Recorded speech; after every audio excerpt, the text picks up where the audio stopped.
Hey everyone, this is my 1996 Dodge Caravan, and this one has a 3.0 engine in it, about 168,000 miles. Runs great, but the issue I have is the old airbag light stays on, and also the horn does not work. And I'll show you here as I start it up. You get all the lights come on the information center, then they eventually go off. Maybe kind of hard to see because it's kind of sunny, but the one light that stays on is the old airbag light. Yep, there it is, and I've had the vehicle for about 3 months. And also, no matter what I do, the horn does not work. So I know it's the old clock spring, pretty common in these vehicles.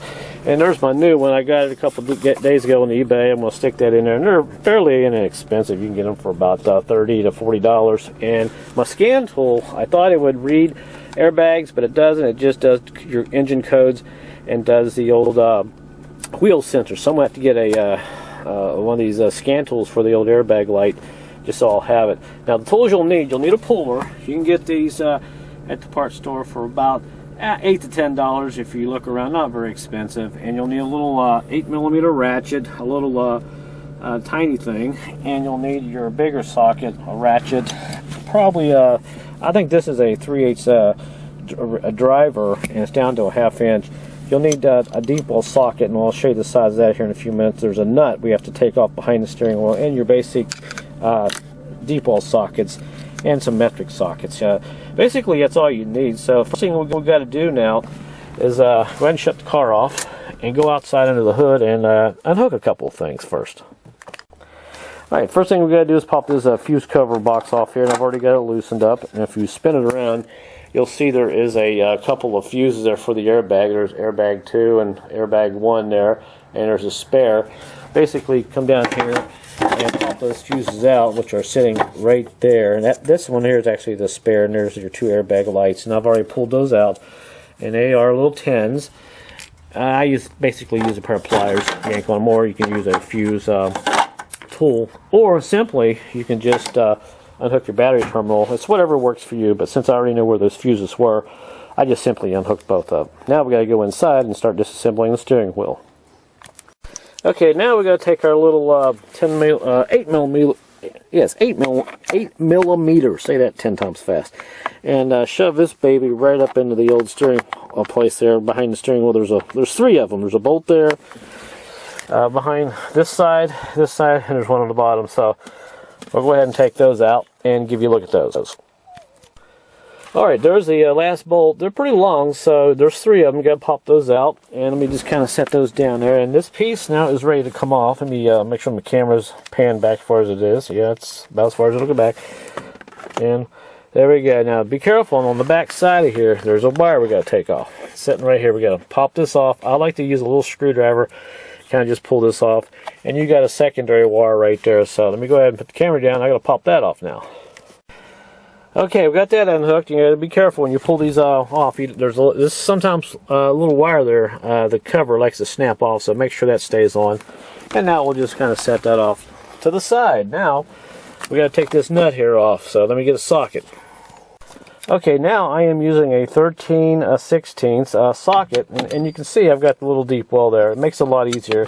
Now I just got to kind of hold that there and break that loose, but I'll have to set the camera down because, of course, I don't have a tripod today, so let me break this loose. Okay, now our nut is loose. I'll take that off and put that there, and you got this metal plate that slides off. Now we'll set this off to the side. Now the next thing we got to do is bring our tool up here, and you see those little hole threads right there? There's one there and one right there. We got to screw those nuts down inside there, and eventually just kind of pull this whole unit off. So let me go ahead and start these in. Okay, now I've got it bolted on there pretty good, and I used a 15 socket on this particular nut. So now what I've got to do is go ahead and get a bolt on this and start turning this and force this steering wheel off. Alright, now we got that on there pretty good. So now we got to just go ahead and slowly pull this off. And sometimes it takes a little while to get those bolts threaded in the back of this metal piece there. So you may have to fish around for the right bolts. So that is ready to come off. So all I got to do now is pull this off, and there it is. We'll set it off to the side. Now all I got to do is pull this plastic cover off, and there's little Phillips screws up under there.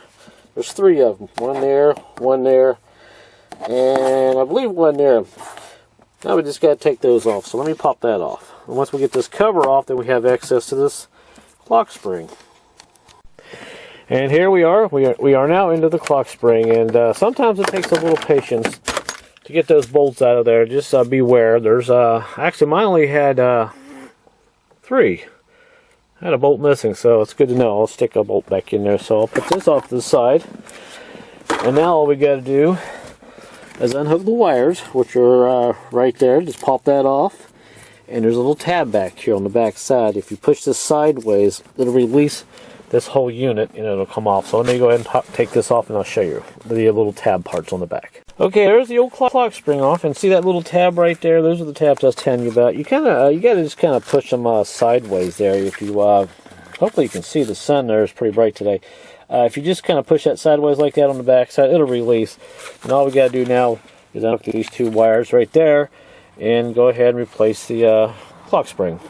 Okay, and there's the old clock spring. So out with the old and in with the new one. So we're going to stick this in. And I won't show you how to put it back together. Since you're taking it apart, you obviously know how to put it back together. So I'll go ahead and put this in, and we'll start it up and see how she does. Alright, I got the new clock spring on. There was one thing here I wanted to show you before I put it all back together. You're wondering, well, how did I put my car back in alignment? If I take the steering wheel off, is it going to be an alignment problem? Well, no. If you look closely on this particular steering wheel, I'm going to zoom in here. There's a little tab at the top there. There's a little groove cut in the top of that steering wheel, and a groove on the top of this piece there too. If you can see that right there in the center, that will keep your steering wheel in alignment. And you won't have any problems. I know some of the older cars, it was really tough to get the steering wheel back on there straight. But this one here, you should be able to put it right back on the way it came off. So now I'm going to go ahead and finish this up. And once I get it all back together, we'll start it up, and we'll see if this airbag and light is off, and we'll see if the horn works. So we'll give me a couple minutes here, and we'll put it back together. Alright, boys and girls, I got everything back together. Got the fuses back in and put the cover back on. And now we're going to go in here, and we're going to start this bad boy and see what happens. Alright, information center looks good, and it looks like well, the old airbag light went off. How about that? So it looks like that's going to be a good fix. And also now, let's see, yeah, the old horn works. So that's all you got to do to fix your clock spring in the old minivan, or maybe even some of the other model cars. It may be the same process, but you want to do your research. So it's not as hard as it looks. Don't pay somebody hundreds of dollars to do something that'll only take you 20 minutes to do. But that's the end of the video, everybody. Thanks for watching, and don't forget, you'll need a few tools, but other than that, you should be good to go. So I'm pretty happy. So thanks for watching, and good luck, everybody.